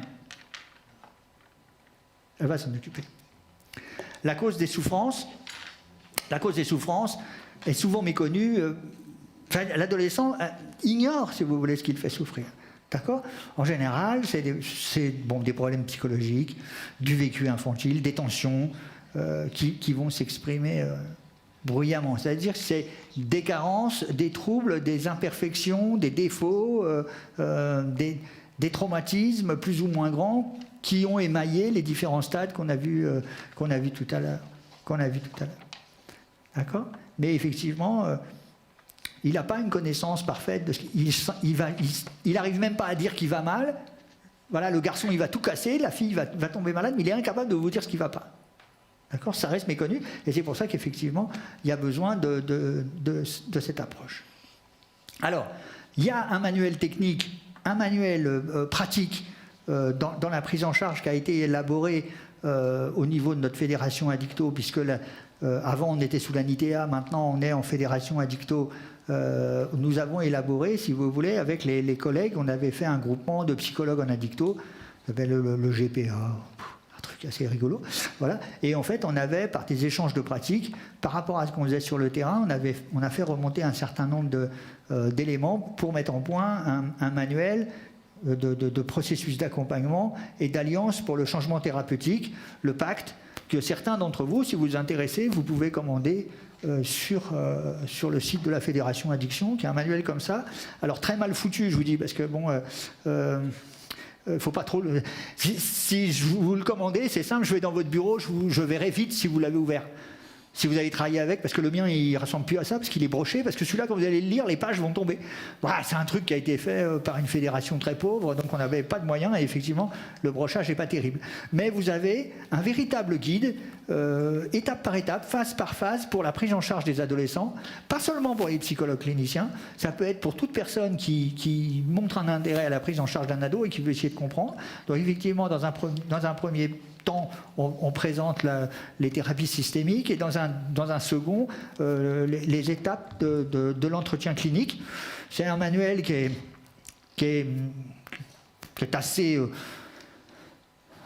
pratique à son usage, où effectivement vous avez différentes phases. Le but étant effectivement, pour accompagner un jeune, dans un premier temps, de constituer une alliance. D'accord ? Voilà. Constituer l'alliance, c'est-à-dire effectivement mettre en place, je crois que j'ai mis une diapo, voilà, si vous arrivez à lire, voilà, c'est mettre en place, si vous voulez, ce climat, mettre en place ce climat où effectivement on va pouvoir commencer à parler. C'est-à-dire que dans les premiers rendez-vous, chacun va donner son point de vue. L'adolescent va donner son point de vue et le thérapeute va donner le sien. Les points de vue sont différents, mais lui, il a le droit de donner le sien, nous, on a le droit de donner le nôtre. On va avoir un avis divergent, on va avoir des oppositions qui sont différentes, ça peut être aussi avec les parents. Les parents vont pouvoir donner leur point de vue. Donc effectivement, chacun met son devoir sur la table, et effectivement, on en discute. Après, en fonction de ce qui a été dit avant, en fonction des points de vue qui ont été énoncés, dans la deuxième reformulation, on va, si vous voulez, définir une nouvelle cible thérapeutique. C'est-à-dire, on va se fixer un objectif. L'objectif, il est fixé en fonction de ce que l'ado et l'entourage a dit.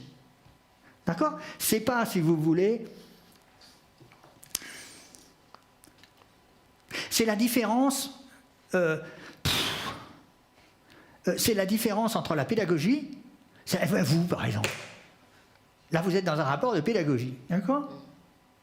Pédagogie, je crois que donc c'est paidos, c'est l'enfant en grec, d'accord ? Donc c'est vous qui vous faites au programme.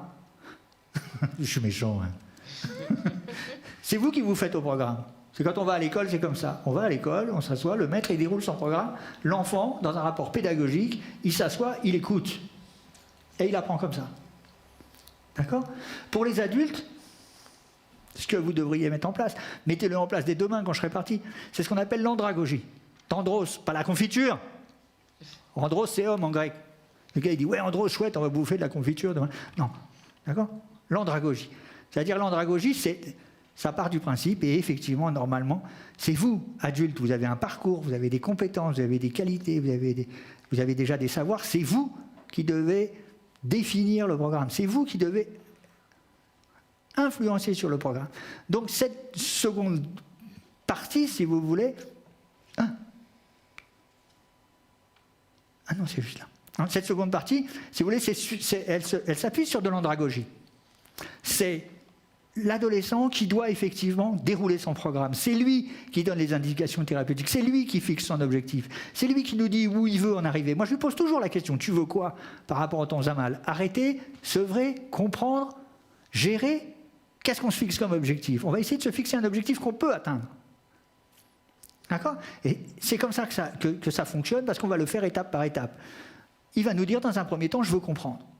Mais je ne veux pas arrêter. Alors ok, tu vas comprendre. C'est quand effectivement on a fait le chemin, on se rend compte au bout du parcours que c'est lui qui va décider d'arrêter. C'est-à-dire qu'il va décider d'arrêter d'avoir un usage régulier. Il ne va peut-être pas arrêter de consommer totalement, etc.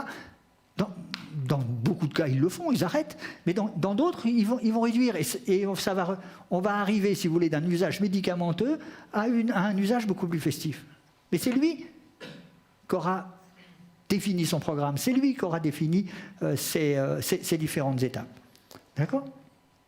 Donc voilà, après, vous avez la troisième étape, c'est identifier les préoccupations de l'adolescent en lien avec ses envies et ses difficultés. Voilà. Donc effectivement, là, on va faire le travail plus thérapeutique, beaucoup plus important. Et puis dans la quatrième, eh bien, effectivement, là, on va arriver vraiment au changement, au renforcement, et on va faire le truc. Des fois, il faut refaire la boucle. D'accord? Des fois, il faut refaire le cycle quand on n'a pas fini. Et quand on a fini le cycle, ce que je fais toujours, moi, je donne un rendez-vous 6 mois après. Ça veut dire qu'on finit on suspend, hein, on ne met pas vraiment un terme pour l'instant au suivi à l'accompagnement. On va dire voilà, je pense qu'on a fini, on a atteint ton objectif, on est arrivé là où on voulait arriver par ta définition, par notre rencontre, mais par contre, on va voir si dans 6 mois, tu y es toujours, s'il y a un maintien de ce que tu as décidé. Sauf qu'effectivement, il a le droit de revenir avant, si effectivement, il flanche avant. Donc, vous l'aurez sur le truc. Donc, pour aller plus loin, le manuel PAC, que vous pouvez commander. Adolescents et cannabis, que faire, par Coutron, qui vient de sortir chez Duno. Qui est pas mal. Jean-Pierre Coutron, c'est l'actuel président de la Fédération Addicto, psychologue clinicien, qui travaille depuis très longtemps dans les services d'Addicto, qui est quand même celui autour de qui tout le travail des CJC s'est fédéré. D'accord ? Un excellent clinicien. Il est venu ici à La Réunion. Faire des formations sur l'intervention précoce. Il est venu à notre anniversaire pour faire une publication, etc. Il reviendra, je pense, si vous êtes sage, je vous dirai, mais il devrait revenir en novembre. Voilà, il devrait revenir. Et puis, Tous Addicts du Dr Love, donc c'est Lovenstein, qui est un médecin interniste, qui est celui qui a... Non, c'est pas lui, quoi. Non, Lovenstein. On l'appelle Dr Love, mais c'est comme ça que je l'appelle, parce que c'est plus facile à écrire que Lovenstein, quand même. D'accord ? C'est pas celui de la série. C'est pas le même. Mais médecin interniste, donc, qui a fait beaucoup... qui a travaillé, il travaille depuis Barzac, il a travaillé avec Chirac au niveau de l'Addicto. Donc, ça remonte, c'est un ancien de chez ancien, qui est président d'une association qui s'appelle SOS Addiction, qui, à l'heure où je vous parle, anime lui aussi avec son Marcel à lui un congrès sur Internet, un e-congrès, c'est le 2e, vous pouvez vous inscrire, c'est gratuit. C'est en direct aujourd'hui, enfin hier et aujourd'hui, mais c'est en différé pendant 2 mois. Vous allez sur le site de EADS, vous allez sur le site soit de la Fédération Addiction, vous allez sur le site de SOS Addiction et vous allez trouver le lien. L'inscription, elle est gratuite. Vous avez cette année toute une thématique autour du médecin et du pharmacien, du médecin et d'un pharmacien et quelle réponse en Addicto.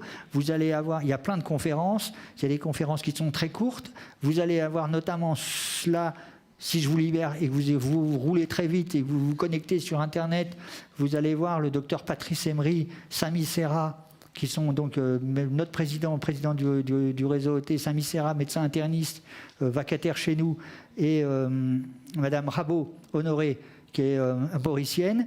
Il y a une conférence ce soir sur la problématique addictive dans l'océan Indien autour des médicaments détournés de l'usage. D'accord ? Donc, et le monsieur qui est tout petit à côté de lui, c'est Carilla. Alors Carilla, vous pouvez le suivre pour 2 raisons. Si vous aimez le hard rock, parce qu'il écrit beaucoup de fanzines et beaucoup d'articles et de critiques sur le heavy metal, c'est un grand fan. Et si vous êtes aussi intéressé par la problématique addictive, c'est un médecin psychiatre en addiction qui, lui, s'est fortement spécialisé dans les addictions aux écrans et dans l'addiction et sexualité. C'est vraiment son dada. Il a fait d'ailleurs une conférence là-dessus. Tous addicts, c'est vraiment intéressant parce que c'est un petit manuel qui répond à vos questions. Vous avez en une page, enfin, chaque rubrique, ça fait 2 pages ou 2 sur les addictions qui est défilé. Vous avez le cannabis, vous avez l'alcool, vous avez la cocaïne, vous avez le jeu d'argent, vous avez ici, vous avez là, vous avez le sexe, vous avez le workaholisme. Donc il survole, si vous voulez, toutes les addictions. C'est pour ça que j'avais le tous addict, parce que quand tu ah bah oui, je dois être concerné par un truc. C'est assez plaisant à lire, ça présente de façon assez didactique toutes les addictions. C'est un ouvrage qui est assez récent, qui est sorti, qui est pas mal. Donc la réduction des risques et des dommages, RDR, RDRD, je pense que ça vous l'aurez au programme, donc je ne vais peut-être pas m'étendre là-dessus, mais effectivement, il y a une politique de RDR. La RDR est inscrite maintenant dans la loi de santé. Elle est inscrite au niveau elle est reconnue par exemple dans les XAPA et dans les CARUD. Ça se fait effectivement avec du matériel, des outils, des flyers. Il y a aussi des traitements de TSO, méthadone, Subutex, les substituts pour le tabac. Mais ça se fait aussi avec de l'accueil. Nos collègues de CARUD qui sont avec vous ici, ils font de la RDR parce qu'ils pratiquent en CARUD et c'est ça. Ça se fait aussi par le soin un peu particulier qu'il peut y avoir en XAPA. Donc par ce rapport, par cette écoute, par ce climat qu'on va créer. La RDR, ça se fait aussi par le réseau. HTTP machin, c'est l'adresse du Facebook du XAPA Cazoté.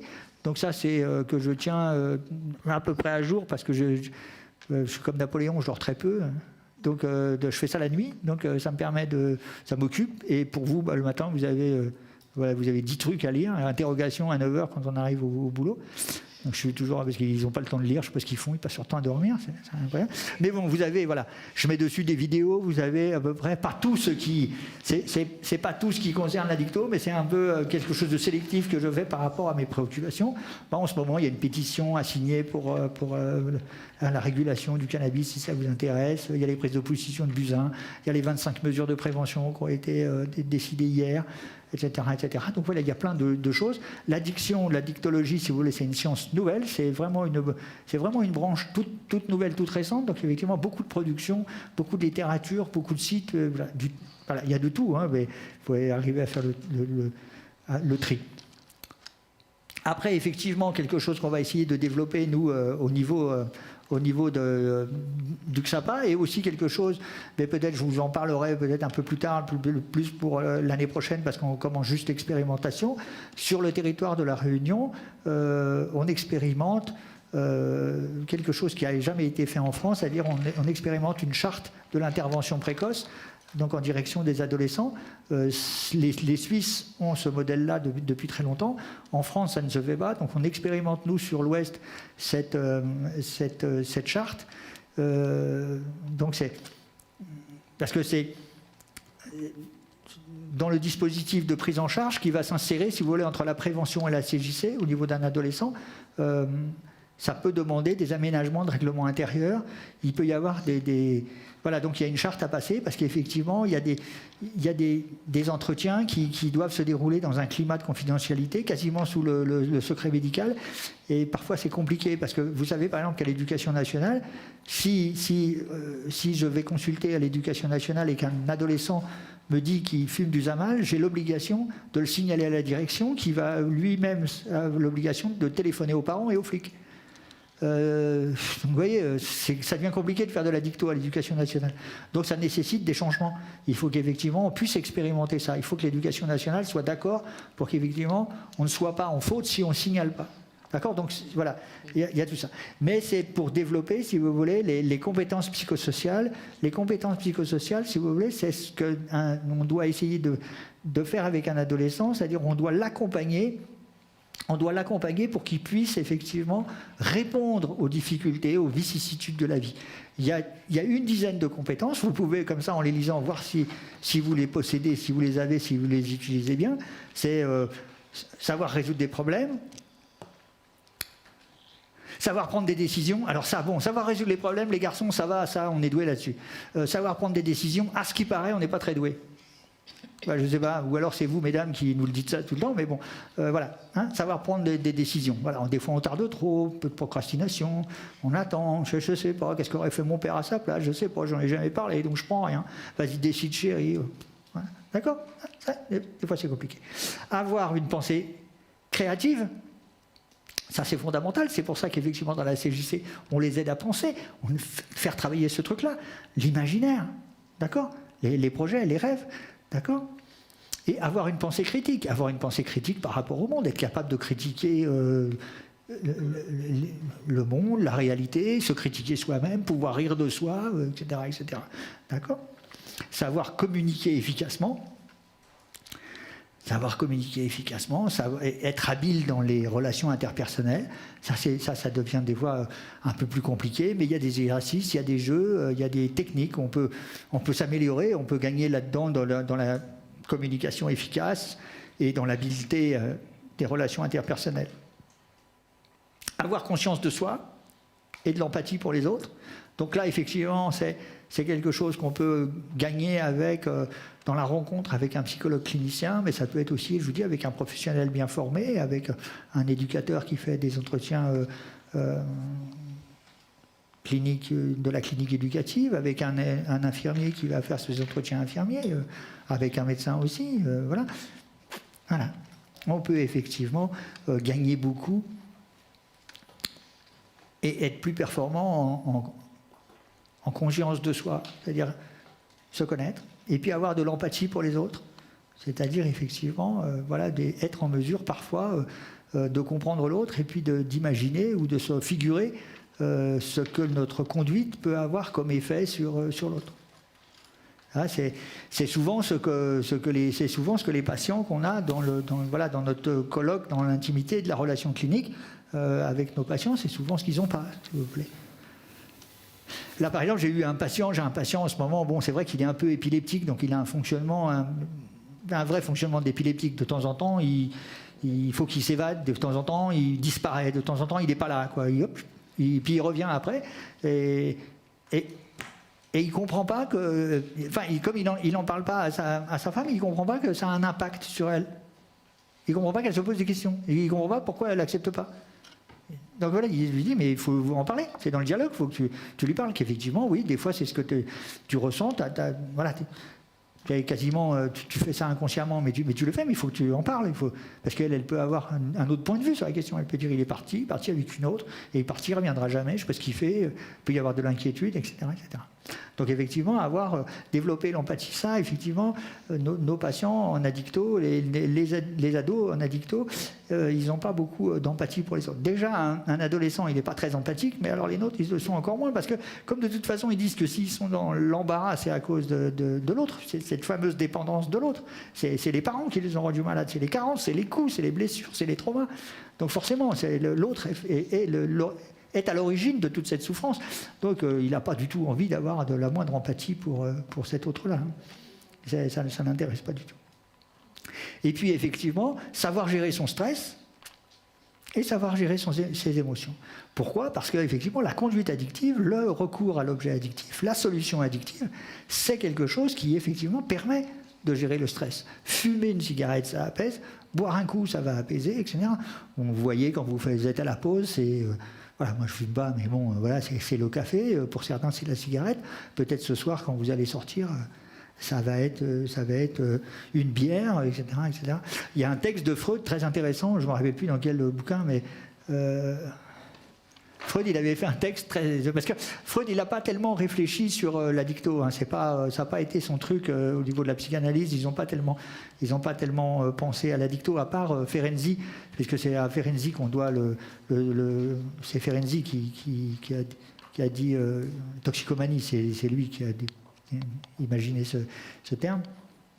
Mais à un moment donné, je crois que c'est dans, je sais pas si c'est dans la théorie des rêves, je crois que dans Trente de Tung, je crois, il fait un texte sur les congrès. Parce qu'il faisait beaucoup de congrès, beaucoup de colloques, beaucoup de formations lui aussi. Et il y a un truc très intéressant, il s'interroge parce qu'il dit, je ne comprends pas pourquoi mes collègues médecins, enfin dans les colloques de médecins, il dit, je ne comprends pas pourquoi après ils vont tous au bar, ils boivent tous. Alors effectivement, il avait essayé d'analyser ça, et lui, il pensait qu'effectivement, le fait de rester très concentré pendant toute la journée, d'être attentif, de gratter du papier, d'essayer de gagner des compétences nouvelles, de vraiment s'investir avec le plus sérieusement possible, si vous voulez, effectivement, ça crée comme un stress, une frustration, et qu'effectivement, dès qu'il y avait la sortie du colloque, il fallait effectivement compenser, c'est-à-dire il fallait compenser cet extrait de stress par de la légèreté, donc il fallait boire des coups, parler fort, fumer, crier, etc. Vont revenir un petit peu comme un gamin. Donc effectivement, c'est un texte qui est assez intéressant sur la gestion du stress avec les boissons non hygiéniques, comme il dirait, ou alcooliques. C'est cette utilisation-là. Et effectivement, dans la gestion du stress, pour les ados, c'est attirer leur attention sur...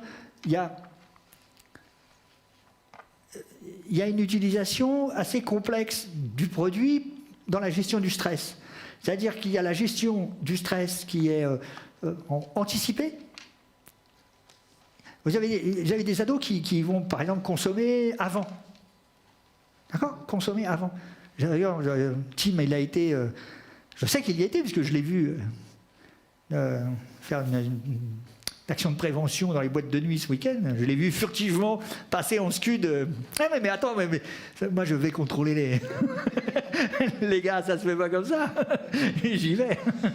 Donc, ils ont pu observer des gens qui boivent avant. C'est-à-dire, il y a des gens qui consomment avant d'aller en boîte de nuit. Pourquoi ? Parce que l'alcool, c'est une drogue qui désinhibe. Donc l'adolescent, il a bien compris. Parce que ce qui fait un produit, c'est ce que les Grecs appelaient la dustukia. La dustukia, c'est une mauvaise rencontre, mais la dustukia, c'est une aubaine. L'adolescent, quand il consomme l'alcool la première fois, il se rend compte d'un truc assez particulier, c'est que l'alcool est une drogue qui désinhibe. Moi, par exemple, tel que vous me voyez, qui ressemble à rien, d'accord ? Il y a quelques années, quand j'étais plus jeune, moi-même, en personne, que vous me voyez, moi, j'allais danser au Polygone. Vous connaissez pas le Polygone ? La boîte où t'es vlave. J'étais le seul oreille à danser là-dedans. Mais avec 2 rhums, je dansais comme un diable. J'étais noir. Je me sentais bien. Mais qui se foutait de ma gueule ? À jeun, jamais je danse. Déjà, j'y rentre pas, j'ai peur. J'ai peur. Tu vois, les gars, j'ai peur. T'es vlave, j'ai peur. Moi, j'y vais pas, je suis pas de là-bas. Hein. Je vais pas prétendre que je suis un 4x4. Mais non, mais... Donc, effectivement, on se rend compte que, oui, le timide, quand il boit avant, il est moins timide. Ça permet de mieux s'extérioriser. On a confiance en soi, on ose danser, on ose parler, on fait des choses qu'on ne ferait pas. Donc effectivement, on va gérer le stress par anticipation. Et puis vous avez d'autres personnes qui vont boire après. Il y a celui qui est capable d'aller en boîte sans rien, il y va, il ne chope pas, ça le fait pas, il sort, il se met la tête à l'envers. C'est après. Il n'a pas besoin du produit pour se déstresser, il n'a pas besoin du produit pour s'éclater, il est capable de le faire sans, mais par contre, s'il n'arrive pas à son objectif, s'il y a une trop grande frustration, c'est là qu'il va consommer. Et c'est toujours... Alors après, effectivement, vous avez, c'est comme dans le trouble du sommeil, vous avez celui qui a du mal à s'endormir, celui qui se réveille trop tôt, puis vous avez ceux qui cumulent les deux. D'accord ? Trouble du sommeil, parce qu'il est vraiment récurrent à toute la psychiatrie, à toute la... Donc, là, c'est pareil. Vous avez des gens qui vont cumuler les deux. Ils boivent avant et ils boivent après. D'accord ? Mais c'est toujours intéressant, effectivement, dans cette rencontre ou dans la réflexion qu'on peut avoir vis-à-vis de soi, mais surtout vis-à-vis d'un adolescent, c'est de savoir comment il se situe. Est-ce qu'il est dans quel groupe ? D'accord ? Est-ce qu'il consomme avant ou après ? Parce que c'est en fonction de cette mauvaise rencontre, en fonction de cette dustukia, cette aubaine-là. Qu'est-ce qu'il a, quand il a rencontré le produit, qu'est-ce qu'il y a trouvé comme intérêt ? Le produit lui a donné quoi ? Il lui a ouvert les yeux sur quoi ? Et donc ça, c'est un petit peu particulier. Et puis après, il y a effectivement la gestion des émotions. parce que la consommation de stupéfiants, la consommation de SPA pour un adolescent, elle lui permet de toute façon de lisser toutes les émotions. Même d'entretenir une alexithymie, c'est-à-dire il ne sait même plus pourquoi, quoi. Il va confondre colère et dépression, voilà, il mélange tout. D'accord ? Ça lisse tout, effectivement. Et c'est ce travail-là qui est à faire, ces compétences psychosociales qui ont été décrites par l'OMS, et vous avez sur le site de l'IREPS Réunion d'ailleurs, Pedre, il a fait tout un programme, puisqu'ils le font, parce que les compétences psychosociales, elles sont aussi en matière de santé par l'alimentation, etc. Oui, il a tout un cahier, si vous voulez, et des jeux et des exercices pour développer, pour s'interroger, pour travailler sur ces compétences psychosociales. Mais ces 10 compétences psychosociales, moi je les travaille en CJC dans le cadre des entretiens. Voilà, on essaye de les développer toutes. D'accord, on essaye de les développer toutes. Et après, effectivement, l'adolescent, il peut les gagner lui-même. Bon, ça, c'est sur les différents risques. Donc ça, c'est petit. Vous aurez le temps de l'élaborer chez vous. Après, effectivement, voilà, du matériel donc, de réduction des risques, quelques outils de RDRD, donc qui sont aux couleurs du réseau OT, donc aux couleurs du XAPA. Donc vous avez les flyers tabac, Artane, Rivotril, Zamal, donc qui sont les produits les plus consommés à La Réunion. Ces flyers qui ont été élaborés par nos éducateurs du CARUD sont des outils de rencontre, d'information, qui peuvent être compréhensibles par tout le monde. Il faut quand même reconnaître effectivement que les éducs ont fait un gros boulot. Ça a été validé par David Mété, ça a été relu en son temps par Dafreville, David Mété, Patrice Emery, etc. D'accord ? Et vous pouvez, si vous en faites la demande au réseau OT, on peut vous en procurer certains, vous pouvez les reproduire en respectant le logo pour respecter le travail des équipes, et donc vous pouvez vous en servir. En dessous, effectivement, vous avez du matériel, le matériel d'injection, ça fait partie, c'est de la réduction des risques, donc effectivement les kits d'injection, donc vous avez là un kit un peu éclaté, un petit peu ouvert, donc vous avez ce qu'il y a à l'intérieur, le truc bleu, ça sert à préparer le mélange. Donc, vous pouvez effectivement, dans des façons, pour que ça soit propre, si la table elle est un peu sale, etc., etc. Vous avez de quoi s'injecter le plus propre possible. Vous avez les préservatifs, vous avez les roules-tapailles à côté, effectivement, qui permettent, si vous voulez, aux personnes qui snifferaient du Subutex ou d'autres choses, de la cocaïne, pourquoi pas, voilà, de sniffer propre et de ne pas se passer les pailles des uns aux autres, ou de ne pas prendre des trucs tout sales pour sniffer, etc. D'accord ? Voilà, d'autres types de matériel. Donc effectivement, 60 là-haut, c'est de la méthadone, pour ceux qu'on n'a jamais vu. En bas, vous avez du Subutex, ça aussi c'est du matériel de réduction du risque. Là, il y a une erreur, parce qu'en fait, il y a un truc, heureusement que ça s'est fait comme ça, parce qu'il y a des trucs pas gentils sur les médecins, vous avez fait des définir. C'est pas sympa, c'est une citation que j'ai mis. Je devais être fatigué, je voulais que les médecins ils goûtent. Donc voilà, c'est pas très sympa. Donc voilà, vous avez vous avez le baclofène, vous avez comme outil de réduction des risques la cigarette électronique, la vapette, la vapoteuse. Il vaudrait mieux dire vapoteuse, vapette, tout ce que vous voulez, que cigarette électronique, parce que quand on dit cigarette électronique, on la rapproche de la cigarette, et c'est pas du tout de la cigarette, donc il vaut mieux dire des produits de vape. L'intérêt de la vapoteuse, si vous voulez, c'est comme c'est du matériel c'est un substitut, d'accord, c'est pas du patch, c'est pas des... Mais l'intérêt, si vous voulez, c'est que c'est venu des fumeurs. C'est effectivement les fumeurs qui se sont emparés de la vapette, c'est eux qui ont effectivement vu l'intérêt qu'il pouvait y avoir à utiliser ce matériel dans le cadre du sevrage tabac. D'accord ? C'est l'équivalent du baclofène. D'accord ? Ça ne vient pas d'en haut, ça vient de la base, c'est les patients qui ont décidé, c'est les patients qui portent ce système-là, et effectivement, et nous, on peut l'encourager. Bon, vous avez effectivement pas mal de... quelques adolescents qui l'utilisent, les adolescents utilisent la vape. Beaucoup d'études montrent que c'est pas parce qu'effectivement un adolescent utilise la vape qu'il fume, c'est complètement différent, c'est pas du tout dans la même approche. L'industrie du tabac a voulu, parce qu'elle fait du lobbying, prouver que si on vapait, on allait fumer, c'est pas vrai, etc., etc. Voilà. Et puis à côté, le truc un peu bizarre, c'est pour vaporiser du cannabis. Hein, c'est pas de la chicha, parce qu'il faut rappeler que la chicha, elle est dangereuse. C'est plus dangereux que la cigarette. Il faut arrêter. Hein, parce que c'est pas parce que ça filtre, c'est pas vrai. Hein. C'est fumer la chicha, c'est fumer l'équivalent d'un paquet de cigarettes. Hein, ça n'a rien à voir. Donc voilà. Donc c'est pour effectivement ce qui est dangereux dans le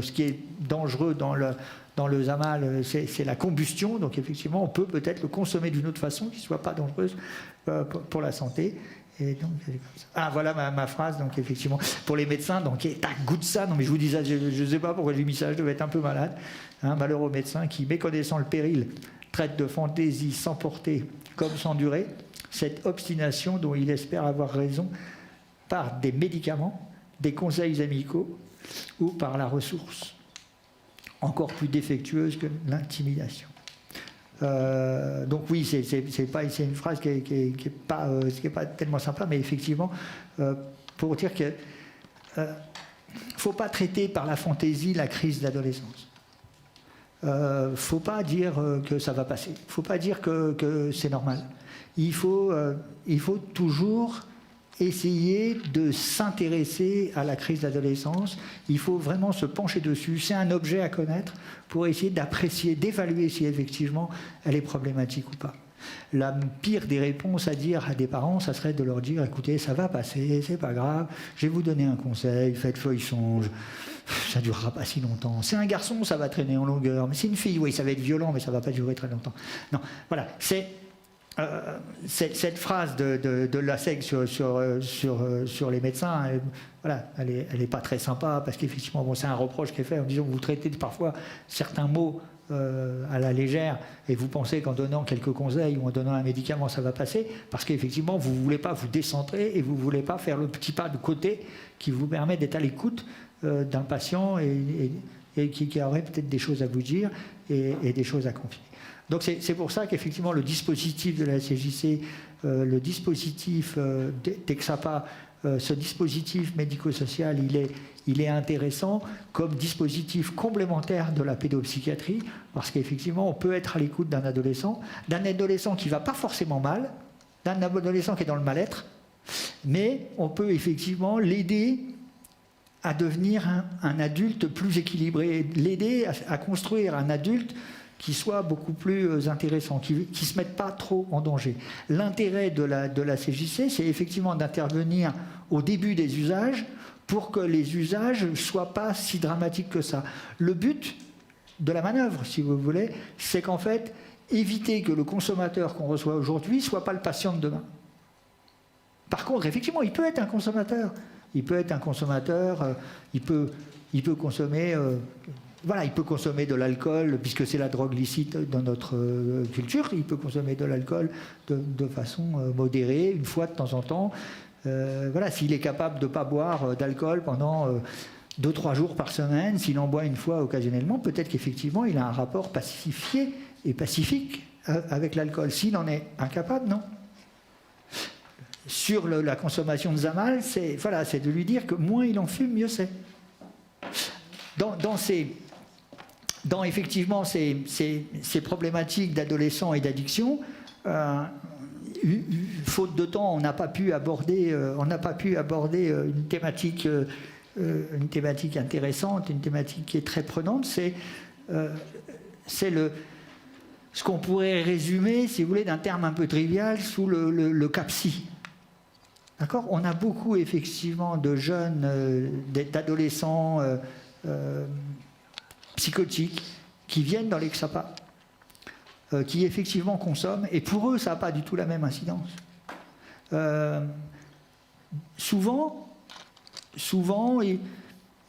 ils ont l'impression qu'en fumant, ça pourrait, qu'en fumant du Zamal, parce que le Zamal, il va avoir un effet un peu dissociatif sur la pensée, ils vont avoir l'impression peut-être qu'ils vont pouvoir contrôler le délire en fumant. C'est-à-dire que le délire va s'arrêter comme l'effet du Zamal va s'arrêter. Que peut-être effectivement la consommation de Zamal va les aider à canaliser ces idées délirantes qu'ils ont, cet emballement de la pensée et ce clivage qu'il peut y avoir parfois et des difficultés.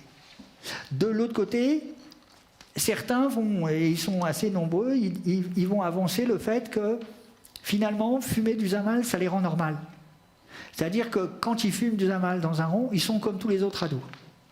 Tous les ados fument. Si tu fumes du Zamal, tu es un ado comme les autres. Donc il n'y a plus de traitement, il n'y a plus d'Abilify, il n'y a plus de risperidone, il n'y a plus de trucs comme ça. Je suis un ado comme tout le monde, c'est bien. Je fume l'herbe qui rend bête, et c'est cool. Sauf que nous, effectivement, dans cet accompagnement un peu particulier, on va leur dire, voilà, si effectivement il y a surconsommation, déjà tu es tombé dedans, lobe temporel gauche, le tien, il travaille tout seul, d'accord ? Plus tu vas fumer, plus ça va s'accélérer, donc plus ton psychiatre va devoir monter le traitement. Donc effectivement, il faut rentrer dans une démarche de soins, il faut rentrer dans l'acceptation de la maladie, il faut rentrer dans effectivement l'acceptation de cette différence.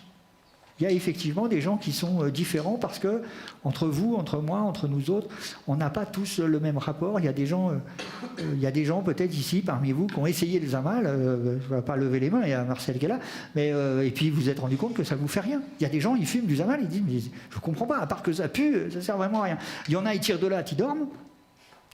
Moi, par exemple, je peux parler de moi-même, puisque devant Marcel, je n'ai rien à dire. Maintenant que j'ai dit à mon patron que je n'étais pas assez payé, je peux me lâcher. C'est vrai que, ayant grandi dans un pays musulman, puisque moi je suis turc d'origine, et j'ai été élevé au lait de lion, c'est-à-dire au raki, oui, j'aime boire un coup de temps en temps. Mais le problème, c'est qu'au bout de 2 verres, je dors. Donc voilà, j'arrive pas à profiter. Moi c'est simple. Je prends l'avion, 10 heures de vol, je bois 2 bières, je dors. Et j'arrive frais comme un gardon à Paris. Les autres, ils souffrent. Moi, je vais, wow, super. Impeccable, nickel chrome. Donc, où est-ce qu'on va travailler ? Je suis opérationnel tout de suite.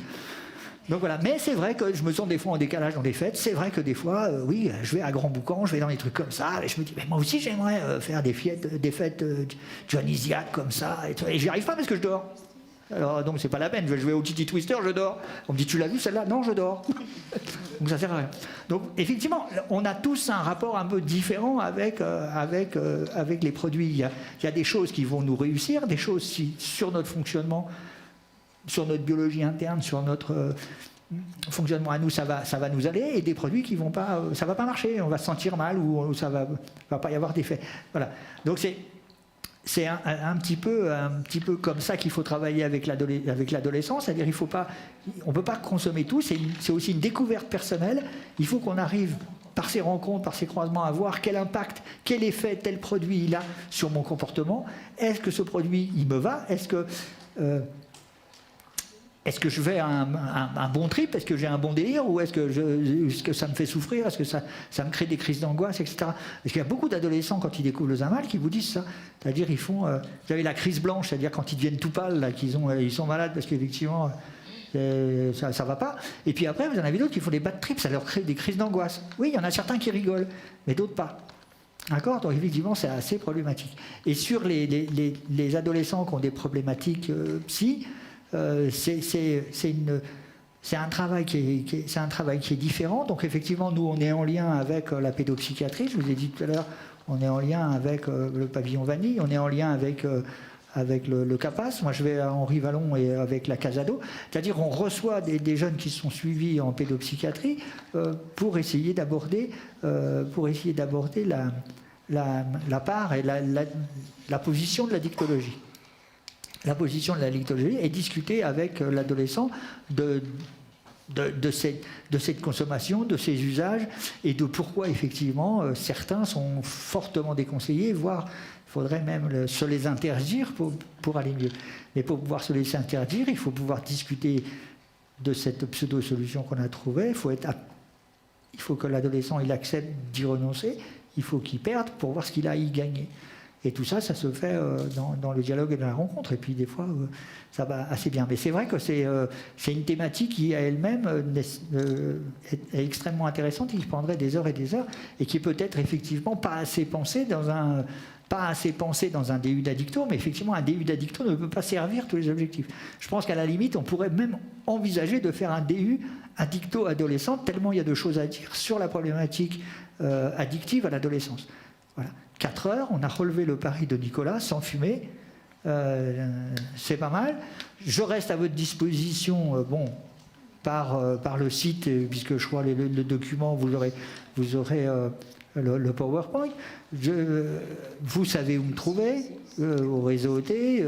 J'y suis du lundi au vendredi.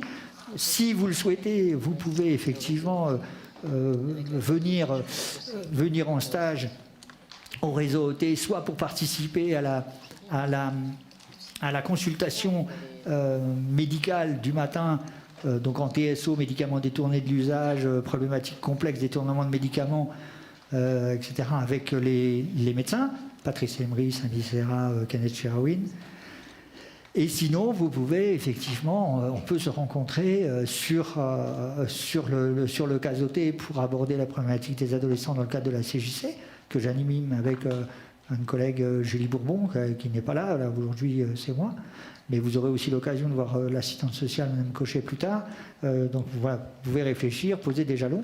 Ça peut être intéressant. Si effectivement vous avez besoin d'éclairage, de bibliographie, si vous avez besoin de documents, si vous avez besoin de ressources vidéo, etc., vous pouvez nous joindre par le XAPA, envoyer un mail, vous passez par le Facebook, vous passez par Gaël, la secrétaire. Et puis voilà, moi je peux vous envoyer, j'ai beaucoup de documents, beaucoup de PowerPoint, quelques vidéos qui peuvent servir à émailler des rencontres, des colloques, des journées, des interrogations, des supports à la rencontre. Voilà, il y en a pas mal, on a tout un tas de ressources et on est prêt à les partager. Parce qu'il ne faut pas oublier que la CASOT, ça ne s'appelle pas la CASOT. L'association qui nous emploie, c'est le réseau OT Ville Hôpital 974. Donc à l'origine, nous sommes d'abord un réseau de soins en addicto. La CASOT, c'est le lieu de consultation. La CASOT, c'est pour le CARUD. C'est marrant, hein, quand les mots ça parle, mais ça, il faut dire encore une autre journée. La CASOT, c'est le CARUD, donc c'est féminin, c'est la CASOT. Le CASOT, le truc phallique, la cave, le diable, le démon, c'est nous, c'est le centre de soins. D'accord. Mais sinon, l'association, c'est le réseau OT Ville Hôpital 974. Et c'est pour ça qu'effectivement, on intervient sur les DU, pour ça qu'on participe aussi aux journées de la FRA, pourquoi nous intervenons sur le colloque ADS en métropole, aux journées de la Fédération Addiction, dans l'océan Indien. Pourquoi on est parti former des gens à Mayotte? C'est parce que, à côté de l'activité clinique, nous avons aussi la volonté de faire vivre un réseau d'addictologie sur la Réunion et sur l'océan Indien. Donc c'est pour nous tout à fait logique, c'est pour ça qu'effectivement vous vous sentez peut-être envahi, mais c'est parce que là on forme des nouveaux collègues qui viennent de rentrer au DU, c'est pour ça qu'il y a quelques intervenants de chez nous qui vont venir vous casser la tête, mais tout ça parce qu'effectivement c'est un réseau, on a besoin de vous pour avancer, on a besoin que nos collègues soient formés, on a besoin qu'ils écoutent l'EDRR, qu'ils écoutent Mété, on a besoin qu'ils m'écoutent moi aussi, parce qu'ils ne m'écoutent pas. C'est des rebelles. Et ils ont été sages. Voilà, en tout cas, je vous remercie de votre attention. Ça a été un plaisir de passer cet après-midi avec vous. C'est toujours un peu court. Ouais. Mais bon, il n'est de bonne compagnie qui ne se quitte. Quoi? Ah, je signe. Je signe. De mon arrêt de mort, oui. J'ai signé, là. Ah, vous avez signé? Alors, c'est... Voilà. Non. Je n'ai fait que mon travail. Donc, je n'ai pas eu le temps de vous distribuer des cadeaux. Mais vous avez question d'ado. Ça, vous pouvez prendre. Ça, ici, c'est... Alors, bon, il n'y en a pas pour tout le monde. Mais vous pouvez peut-être faire des photocopies. C'est le flyer du réseau OT qui présente les différents établissements et services. Je laisse ici quelques tests, des grilles validées par la 1000DK qui sont des autotests. Vous avez notamment quelque chose, je n'avais pas pu parler, mais qui est la grille